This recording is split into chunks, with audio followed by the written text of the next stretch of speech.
Hola a todos.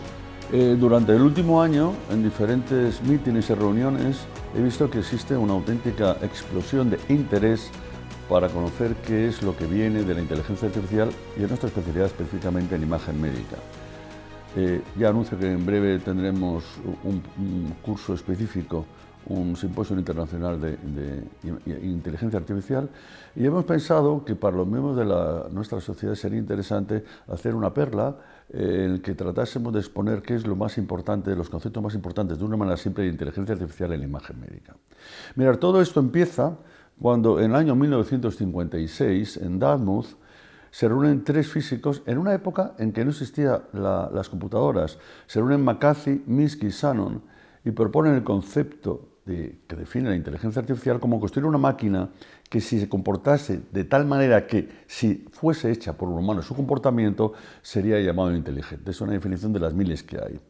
Desde esta época, ¿qué ha sucedido hasta ahora? Pues mirad, nada mejor que ver qué dicen los gurúes. Uno de los grandes gurús de la imagen, la medicina en general, es Topol, que hace muy poquitito, hace unos meses, en Nature, hace un escalamiento de cuáles son las 10 revoluciones que van a venir en medicina, en tecnología, en los próximos años, con penetrancia real ya. Y miren, aquí tienen como máximo exponente de lo que viene, la cima es la escritura del genoma, y aquí tenemos en la cuarta, que no está mal colocada, la revolución más importante tecnológica, la interpretación de imagen médica usando inteligencia artificial. Bien, esto se ve claramente cuando uno se mete, el crecimiento, el interés, cuando uno se mete en PubMed y ve la explosión que hay, sobre todo desde hace 4 años para acá, de trabajos dedicados a la inteligencia artificial en medicina y específicamente en imagen médica. Estos son un poco la explosión de la literatura. Vean ustedes que a partir del año 2005, fundamentalmente el uso de la inteligencia artificial en CT, el uso de la inteligencia artificial en resonancia, que prácticamente ocupan el 60% de todas las publicaciones, y después otras entre las cuales están los ultrasonidos. Pero no solo que es que se publique mucho y que los gurúes digan que esto va a producir una explosión, es que las casas invierten porque ven que ahí hay un nicho de crecimiento, evidentemente, y de interés por parte de la sanidad. Esta es la inversión en inteligencia artificial en todos los aspectos. Las empresas que más han conseguido patentes, Microsoft obviamente, IBM, Samsung, por aquí anda Canon, Intel, Google, o sea, bestias, compañías absolutamente soberbias, y por aquí tienen compañías que se dedican más a imagen, como puede ser Philips o Siemens. ¿Cuál es el concepto de inteligencia artificial? Mirad, el concepto de inteligencia artificial se pone de moda hace muchos años cuando este señor, que es Gary Kasparov, es machacado por esta computadora que se llama Deep Blue. Los periódicos dicen que, evidentemente, las computadoras piensan. Este es el concepto, pero esta computadora no pensaba. Esta computadora lo que era, estaba exquisitamente programada por este ingeniero, había conseguido, utilizando un ordenador que era capaz de analizar 200 millones de posiciones por segundo, había analizado todas las variantes posibles y la máquina no pensaba. La máquina simplemente estaba muy bien dirigida y seguía las normas y los pasos para vencer a Kasparov. El siguiente avance es el concepto, y que ya centra la inteligencia artificial, es el Machine Learning. Nosotros vamos a dar unas normas a la computadora y con las normas que le damos, la computadora empieza a funcionar, empieza a ser inteligente. Un ejemplo, el ejemplo más típico es el que tienen ustedes en sus ordenadores. Cuando reciben un mail y ustedes colocan que este mail es un spam, y poco a poco, al cabo de una semana de entrenamiento diciendo lo que es spam o no, la máquina es capaz de por sí misma identificar esos y otros spam parecidos. ¿Cómo hace la máquina? La máquina la entrenamos para saber si esto es un coche, si esto es un patinete o si esto es una moto. Extraemos las características, le extraemos las características, que puede ser el cristal o el manubrio o la goma, como son. Entonces empezamos con esas características. La máquina va a crear un modelo, un algoritmo, un modelo que hay que ir chequeando. Y vamos a ir viendo si ese modelo se va autoperfeccionando y finalmente con ese algoritmo prácticamente perfecto la máquina predice que eso es un coche o es una moto, es lo que sea. Esto lo podemos aplicar igualmente a cualquier tema de imagen. Pero como veis, nosotros les damos a la máquina unas normas. El salto más espectacular, y si quieren ustedes, que da un poco de miedo en broma, es el Deep Learning, que es el aprendizaje sin supervisión.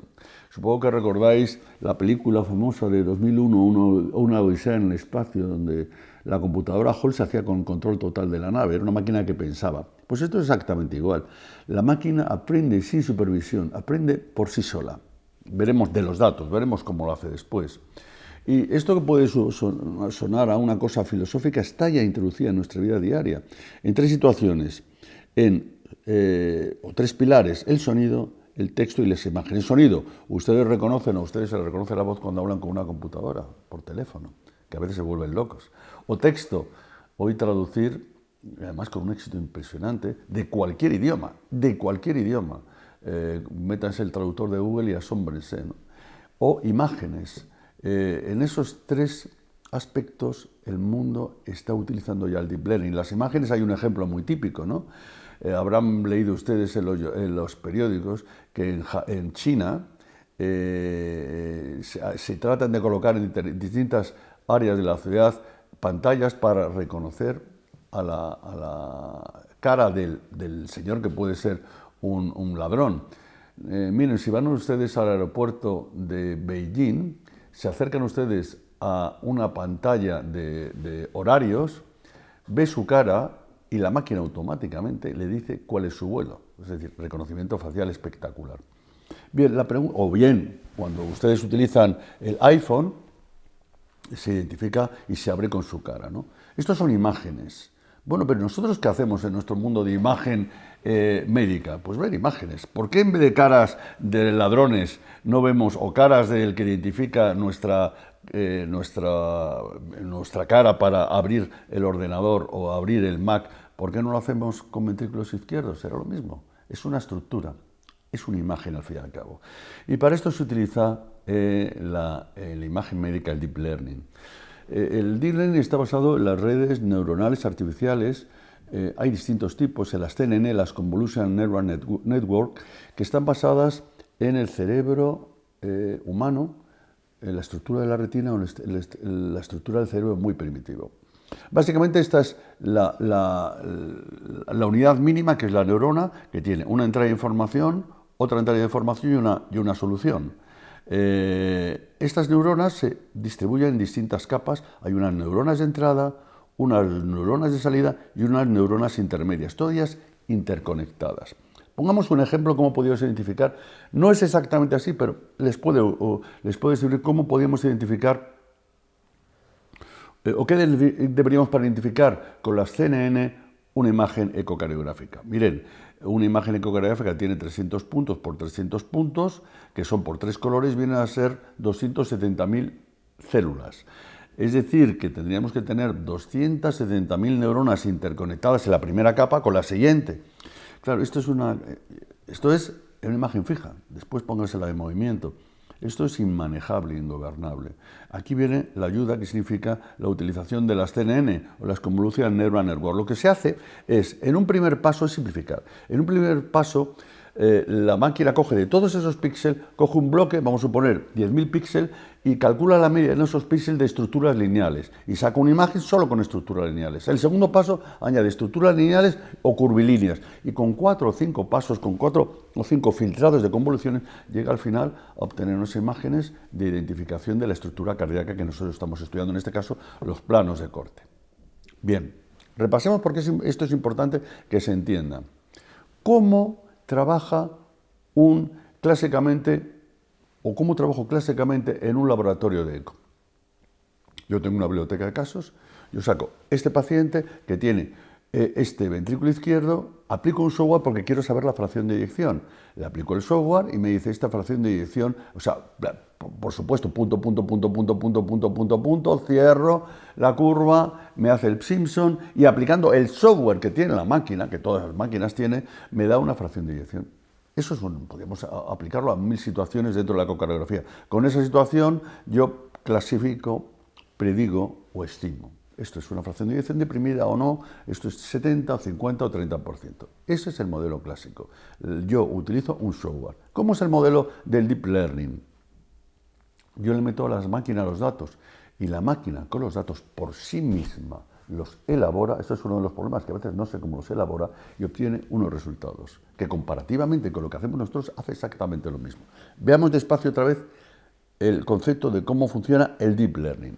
Miren, esto es un ventrículo izquierdo de un paciente con un arreso, de un paciente con un corte transversal, y esto es lo mismo, esto es un paciente normal y esto es un paciente hipertenso. El modelo clásico, yo os pregunto, ¿cómo podemos saber si este paciente tiene afectación por la hipertensión arterial de ese miocardio? Con elementos básicos de imagen. Bueno, pues voy a ver el volumen y la fracción de eyección, voy a medir la masa indexada, voy a medir los espesores en cada uno de los segmentos, de la pared posterior, del septo, del anterior, de la lateral, de la inferior. Voy a medir si quiere el espesor relativo, puede ser más complejo, voy a medir el espesor de los músculos papilares, todo lo que pueda medir de imagen de viso. Voy a, si quieren, bueno, puedo meter el gadolinio por ver si hay fibrosis. Tengo más o menos 10 o 12 medidas. Y con esto voy a tratar de responder a la respuesta: este corazón es de un paciente con afectación por su hipertensión, con lesión, entre comillas, o con respuesta de su corazón a esa hipertensión. Este es el modelo clásico de evaluación. ¿Cómo lo hace el modelo moderno de la inteligencia artificial? Pongo el ejemplo de un estudio realizado, entre otros, en la Universidad Pompeu Fabra, que es un concepto muy simple. Se entiende muy bien cómo lo hace. ¿Y qué es la inteligencia artificial? El análisis profundo de datos de imagen. Miren, va a hacer lo mismo, pero ahora no tengo, yo le digo a la máquina, sácame 10, no, va a sacar cerca de 700 medidas. Estoy diciendo 700 medidas obtenidas aquí, obtenidas en esta imagen de resonancia, no en otros sectores, aquí. Obtengo 678 medidas, todas muy estadísticas, todas de análisis de imagen, de análisis de textura, de análisis de un montón de situaciones que nosotros habitualmente desconocemos o no hacemos. Observen ustedes la máquina lo que dice. La máquina nos dice que de esas 668 medidas hemos obtenido estas que distinguen el corazón que está afectado por la hipertensión. Leamos la homogenicidad, la varianza inversa, las zonas de entropía, la quartz-genesis, que no tengo ni idea de lo que es, métodos de análisis. Eso es lo que la máquina me dice, y que diferencia uno o no, o otro o no. Eso es lo que me permite saber si ese corazón está afectado por la hipertensión. Y sorprendentemente, ninguno es la hipertrofia. ¿Qué nos está diciendo? Que la máquina está detectando cosas que nuestro ojo no ve, pero que evidentemente no sé por qué son, pero son. Es algo así como, me van a permitir, que es un poco salvaje lo que le voy a decir, es como el ojo clínico. La máquina tiene ojo clínico. Miren, yo veo un paciente delante de mí y se me enciende la luz y dice, este paciente tiene algo. No sé por qué, pero la suma de pequeñas cosas me hace sospechar que este paciente tiene algo. Ese es el ojo clínico. La máquina está haciendo lo mismo. Vamos, es una idealización. No sabemos por qué lo hace. Tiene ojo clínico y dice, estos son los datos que me llaman la atención para decir que esta afectación, este corazón está afectado. Eso se llama radiómica. Radiómica, ver más allá o más lejos del ojo humano. ¿Qué es lo que hace la inteligencia artificial?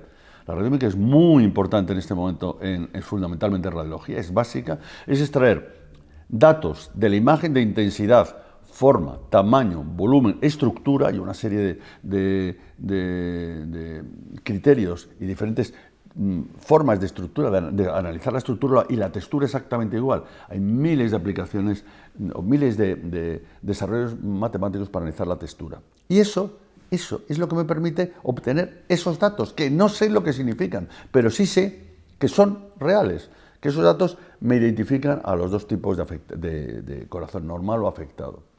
La pregunta es, ¿y esto cómo se explica? Esta visión de la máquina que la hace un poco humana, como el que tiene mucha visión clínica. Mirad, es difícil de entender, pero sin duda antes de que sucedan los fenómenos que nosotros visualizamos a ojo, está viendo fenómenos a nivel molecular que están haciendo que ese corazón hipertenso, que todavía no se ha hipertrofiado, o que a lo mejor tiene alteraciones, por ejemplo, del strain, que sería una manera de radiómica, el corazón, que todavía no se ha hipertrofiado, tiene cambios moleculares que probablemente generen la presión, cambios... es difícil saber qué es lo que está sucediendo, pero sin duda es ese electrón metido, que está dentro de una molécula, metido en un campo magnético, como la resonancia, va a comportarse de manera diferente si está sometido a un estrés que genera la hipertensión. Es decir, algún cambio que nosotros no podemos ver. Es difícil de entender, pero creo que se entiende. Mirad, hace muy poquitito, hace unos días, se ha presentado en Dallas esto que es en el fondo radiómica. Inteligencia artificial para buscar en los electros cuál paciente, electros normales, va a desarrollar una fibrilación auricular. Se analiza 2 millones de electros normales, y la máquina, analizando los trazados lineales de lo que son un electro, pero combinando miles de datos, de datos sobre el electro, es capaz de predecir, y no sabemos cómo lo hace, es capaz de predecir qué paciente va a entrar en fibrilación auricular. La respuesta que me pueden, o la pregunta que me pueden decir ustedes es, esto es carísimo. Claro, esto tiene que ser carísimo, un método. Miren, cojan ustedes su iPad o su iPhone. Busquen ustedes en fotos. Pongan buscar. Buscan la foto de su nieto o de su esposa. Clica una foto de su esposa y en 30 segundos, en 2 segundos, han identificado miles de fotos con la cara de su esposa, que además no tienen que ver una con otra. Una es de hace 5 años, otras de 8, otras con sombrero, otras sin sombrero. ¿Qué quiere decir? Que la máquina va mucho más allá de identificar si tiene el pelo blanco o rubio nuestra esposa, sino miles de datos que saca, no de una cara como la mía, identificar cosas muy simples, si tengo ojos, o si tengo gafas, o si tengo barba, o si tengo bigote, el pelo blanco, no, identifica muchísimos datos, y eso es un poco lo que hace la inteligencia artificial con Deep Learning. Y la siguiente pregunta es, ¿y eso cómo se aplica en imagen médica? Bueno, aquí hay miles de posibilidades y voy a centrarlo para no aburriros en 3. 1, selección de imágenes, 2, cuantificación y 3, diagnóstico. Vamos a hablar de ultrasonidos en general y algunos aspectos de imagen médica en general. Bien, la segmentación en imagen médica es fundamental. Es algo que utiliza el radiólogo. Hoy día sabemos que el mejor método de segmentar está hecho con inteligencia automática, con inteligencia artificial. Las CNN para segmentar el páncreas, las CNN para la inteligencia Deep Learning para segmentar una estructura tan compleja como es la próstata, exactamente igual con CNN, redes convolucionales, las CNN para identificar o segmentar el hígado, y esto es que es muy importante. El radiólogo segmenta, entre otras cosas, para saber dónde el cirujano tiene que cortar, por ejemplo, ¿no? La segmentación, por ejemplo, es mucho más perfecta que la segmentación hecha por el radiólogo a mano. O, por ejemplo, las redes convolucionales para ver dónde está localizada la metástasis en cerebro, fundamentales su localización y su tamaño si se va a hacer cirugía estereotáxica. Es decir, realmente es un campo espectacular la segmentación. Y dentro de la segmentación, en cardiología, es la identificación de las estructuras. ¿Qué plano estamos? La máquina tiene que, lo primero, saber si esto es un plano longitudinal, un apical, 3 cámaras o 2 cámaras. Esto está absolutamente demostrado. La máquina es capaz de identificar qué estructura está, qué plano estamos de corte, analizando, y teóricamente en una situación ideal esto sería útil fundamentalmente para aquellos laboratorios que tengan técnicos. Yo le puedo decir, búscame todas las válvulas mitrales o búscame en ese estudio que has hecho de 20 minutos dónde están los clips que corresponden a la válvula tricúspide, y la máquina me los coloca automáticamente. Eso implica que va más. Si yo soy capaz de reconocer, muy probablemente soy capaz de decirle a la máquina, ahora no, pero muy poquitito le queda, calcúlame el área valvular aórtica. Automáticamente localizo el tracto de salida, automáticamente calcula la máquina la velocidad del tracto de salida, la velocidad aórtica y me identifica el área valvular aórtica. Bien, cuantificación automática. Hemos visto que la máquina entiende los planos de corte, entiende si estamos en un Doppler, lo identifica. ¿Eso para qué va a servir? Para cuantificar. Uno de los griales de la imagen cardíaca ha sido la cuantificación en ecocardiografía.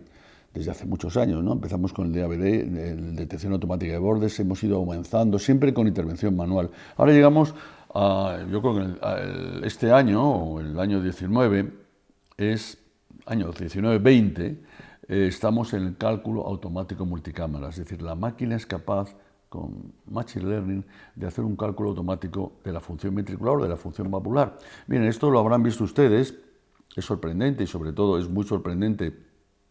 Las últimas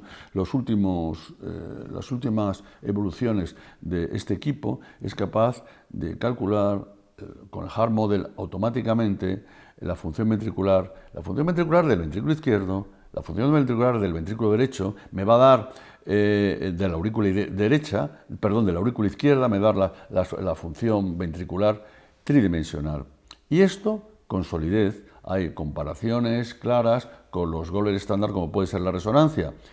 Más sorprendente es el eterno olvidado, que es el ventrículo derecho. El ventrículo derecho es el eterno olvidado porque su cuantificación es compleja. Con cualquier método es compleja. Muchas veces es hasta poco creíble. Ahora podemos, voy a repetir que estos son software en los que se basan en Machine Learning, inteligencia automática, se es capaz de analizar la función ventricular y sacar todos los parámetros que se sacan manualmente, ya sea área, ya sea el TAPSE, y por supuesto los volúmenes de una manera automática. Y lo más importante es que tiene potencia estadística cuando se comparan con los goles estándar, como es la resonancia. Si a mí me dicen, hace 5 años, que voy a tener una máquina que me dé la función ventricular izquierda, la función auricular compleja, no la medida, el strain de manera automática, ya no tengo que colocar puntos o bordes, la máquina automáticamente me los delimita, lo mismo para la aurícula izquierda. Y por último, la función ventricular derecha, yo hubiese dicho que no me lo hubiese creído, ¿no? Esto se tarda nada, y eso es lo que va a hacer que realmente la cuantificación automática empieza a dar resultados en cosas que no hacíamos por su tediosidad. Evidentemente yo puedo calcular la función ventricular con un 3D, con un método clásico, pero es tedioso, o no te digo la función ventricular derecha, ahora la máquina lo hace solo. Y para más, un trabajo de Haas y del grupo de Roberto Lang, un trabajo, es un poco una butade, pero nos demuestra hacia dónde vamos. Cálculo, esto es muy reciente, automático de la función ventricular sin medidas de volumen, utilizado Machine Learning, sin medida, es decir, la máquina no traza los bordes. De alguna manera estamos haciendo un estudio casi a ojo de la máquina. No es exactamente así, pero podemos decir como nuestro ojo. Nuestro ojo, cuando calculamos una fracción de eyección a ojo, ¿cómo lo hacemos? Calculamos más o menos integralmente con nuestro cerebro cuánto es el tamaño, cómo se contrae, cómo es el acortamiento transversal, longitudinal, y decimos una fracción de eyección del 70%, somos muy expertos, acertamos. Pues esto está haciendo exactamente lo mismo. Por último, no solo el cálculo con Machine Learning, sino también el cálculo de la función valvular. La función valvular ya sabemos que hay software, pero es que esto es más que software, es que la máquina lo hace auténticamente sola, y esto es muy importante sobre todo en el intervencionismo, para ver las características anatómicas y medidas de coaptación de anillo y de válvulas. Miren, medida de válvulas, en casos de prolapso sobre todo. Miren, yo estoy convencido que en un futuro más cercano de lo que nos queramos, cuando un cardiólogo se siente para validar o para estudiar un paciente, enfrente de sí, en la pantalla, tendrá todos los datos obtenidos de mediciones, áreas, volúmenes, gradientes, severidad, todo lo que es la cuantificación. Y esto hará, y esto es muy importante, que el eco 3D que no se integra en la rutina, por fin se integre en la rutina, porque sea la máquina la que, entre comillas, pierda el tiempo para calcular los volúmenes. Miren, ventajas de la cuantificación totalmente automática con Machine Learning: no variabilidad interobservador. Hombre, y esto no estoy diciendo una tontería, estoy diciendo que si este paciente tiene una fracción de eyección, es un paciente oncológico y tiene una fracción de eyección que ha bajado y estoy discutiendo si es el 8 o el 7% o quién midió la otra vez, si lo midió mal o no lo midió mal, yo voy a bajar mi variabilidad interobservador. Importante. Voy a reducir la variabilidad novato-experto. Esto, que nos puede, entre comillas, fastidiar porque perdemos la experiencia como uso de hacer las cosas bien, la máquina no se cansa y la máquina lo hace siempre igual. Y la máquina puede ayudar a que los equipos a terminar la fracción de eyección, por ejemplo, de una manera automática. Y esto es muy útil cuando el equipo lo utiliza un experto. Por ejemplo, estos equipos chiquitines pues de la señorita Pepes, ¿no?, que valen 2.000 euros, vienen con detección automática de bordes y cálculo automático. No están bien desarrollados todavía. Vamos, eso es mi opinión. Tienen muchos problemas. Pero bueno, es hacia donde vamos, a que la máquina automáticamente, incluso en un equipo chiquitín, nos dé la función ventricular. Reducción infinita del tiempo de cálculo. ¿Qué digo reducción infinita? Está calculado que se tarda 180 a 200 veces menos a tener una medida con inteligencia artificial. ¿Qué quiere decir? Pues quiere decir lo que quiere decir.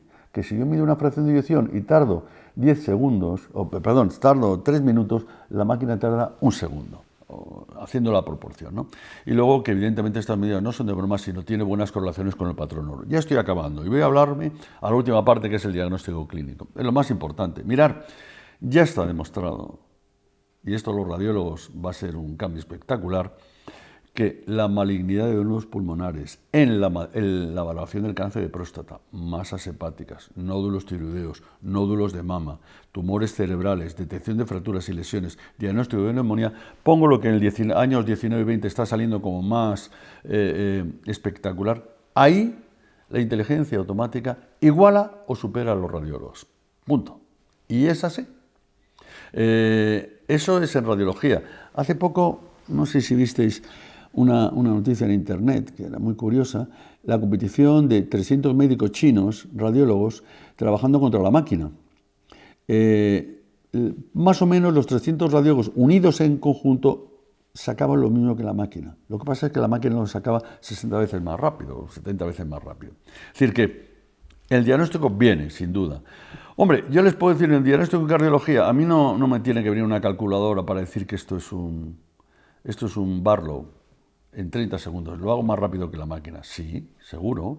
Y aquí, el saber si eso es una hipertrofia fisiológica o patológica. Pues Machine Learning, ya hay trabajos, este es uno de los primeros trabajos del grupo de Sengupta, de Parto Sengupta y Narula, uno de los primeros trabajos que habló de Machine Learning para separar ese diagnóstico difícil de si hipertrofia fisiológica o patológica.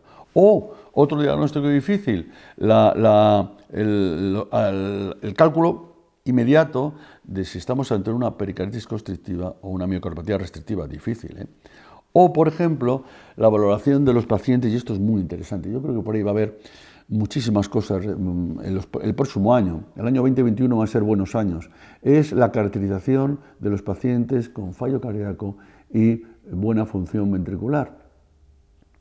Hay una máquina, este trabajo es un trabajo de Sánchez Martínez muy interesante, en el cual analizan el comportamiento del strain, midiendo en cada zona de strain 5 medidas, en condiciones basales y en condiciones de estrés. Y son capaces de sacar un clúster, es decir, un agrupamiento de pacientes con estas determinaciones que nos separan dos tipos diferentes de fracción de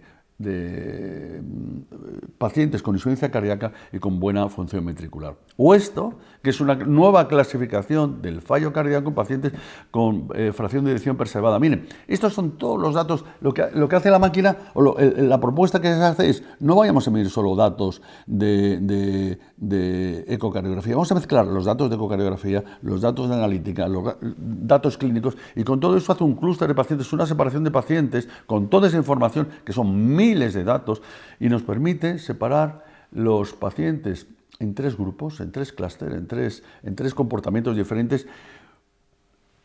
Vuelvo a repetir, analizando cientos y cientos de datos que nos permite separar si ese paciente va a tener buena evolución, intermedia evolución o un fenogrupo con muy mala evolución. Es decir, esto está haciendo En este caso estamos utilizando no la imagen, sino la imagen en combinación con otras medidas que no son, que son medidas clínicas o son medidas de laboratorio. ¿Y qué me dicen ustedes del estrés? No era nada más bonito que discutir con un experto si aquello era positivo o negativo. La humanidad de la contracción era la experiencia, el ojo. Bueno, ahí estamos. Recuerden que el ojo clínico ahora se traduce en el ojo clínico de la máquina. Inteligencia artificial, una nueva herramienta para ecocardiografía de estrés. O, ya para acabar, esto es un trabajo ya viejo, porque es de hace 2 años, del 2018, interpretación automática de ecocardiografías en la práctica clínica. Meten, creo que son, igual me confundo ahora, 15.000 ecos, analizan todas las medidas con una excelente correlación automática correlación entre lo que hace la máquina y lo que hace la medida automática la medida rutinaria del médico, y luego separan 3 grupos de pacientes: amiloidosis, hipertensión arterial pulmonar y miocardiopatía hipertrófica. No sé exactamente por qué seleccionan esos 3 grupos, pero estos grupos son perfectamente identificados por la máquina. Podemos protestar, pero eso es lo que viene. Esto es una vieja historia, ¿eh? Es la vieja historia de los equipos pequeños de eco, que la gente se regaba las vestiduras, de la ecografía, que la gente se regaba las vestiduras. Ustedes, que serán muy jovencitos, yo me acuerdo de una sesión clínica cuando un hemodinamista, estamos hablando del año 85, se levantó y me señaló con el dedo diciendo: ¿estás diciendo que el gradiente transaórtico se puede calcular sin un catéter? ¿Alguna vez se te echará como diciendo, estás pecando? Y alguna vez esos pecados te estigmatizarán. Eso ha sido la historia, desde el fonendo, esto es imparable, la marea no la puede parar. Y miren ustedes, esto es un mensaje para su vida y para sus hijos y sus nietos, en mi caso. El mundo está cambiando y muchos millones de puestos de trabajo se van a ir al garete con la inteligencia artificial. Esto es un cálculo que es espectacular. En España se calcula que en 2030 se habrán perdido el 20% de los puestos de trabajo por inteligencia artificial. ¿Cómo vamos a luchar contra las máquinas? Pues probablemente vamos a generar mucho más puestos de trabajo también. Eso es una historia, la revolución industrial. Bueno, pues se generan puestos de trabajo en otro sentido. Pero es importante esto. ¿Qué les estamos enseñando a nuestros residentes? ¿Qué le estamos enseñando a nuestros hijos? ¿Y qué le estamos enseñando a nuestros nietos? Miren, entre esa lucha, convénzanse, no les enseñen matemáticas a sus nietos. Estoy exagerando. No les enseñen integrales, no les va a servir para nada, para nada. Enséñele a asociar, que juegan al baloncesto. Enséñele a interrelacionar conceptos, a abstraerse, que pinten, que dibujen. Estoy hablando ahora de los nietos, estoy hablando de los hijos. Es decir, en las máquinas es como si yo me compro un Ferrari y lo primero que hago es ver cómo funciona el Ferrari. No, yo sé de dónde está el pedal, no me enseñen que tiene 18 cilindros. Eso es lo que viene. No luchemos contra la máquina. Busquemos la competencia y las cosas que la podemos. La podemos en concepto de asociación, de interrelacionar conceptos de abstracción, de sentido común, de integración del conocimiento. Vamos a permitir tener más tiempo para hablar con el enfermo. Esto está invadiendo nuestra vida y yo creo que tenemos que cambiar los conceptos de lo que les vamos a enseñar a los residentes, de lo que le vamos a enseñar a nuestros hijos y de lo que le vamos a enseñar a nuestros nietos. Miren, para acabar, la inteligencia artificial no va a reemplazar a los expertos en imagen. No hay que tener miedo, pero sí es cierto que los expertos en imagen que no utilicen la inteligencia artificial van a ser reemplazados por los expertos que las usen. Espero que hayan entendido un poco el concepto, para sobre todo los que no estén metidos, y que piensen un poco que lo que viene es espectacular y no será malo, será bueno para nosotros y mucho mejor para el enfermo. Muchas gracias.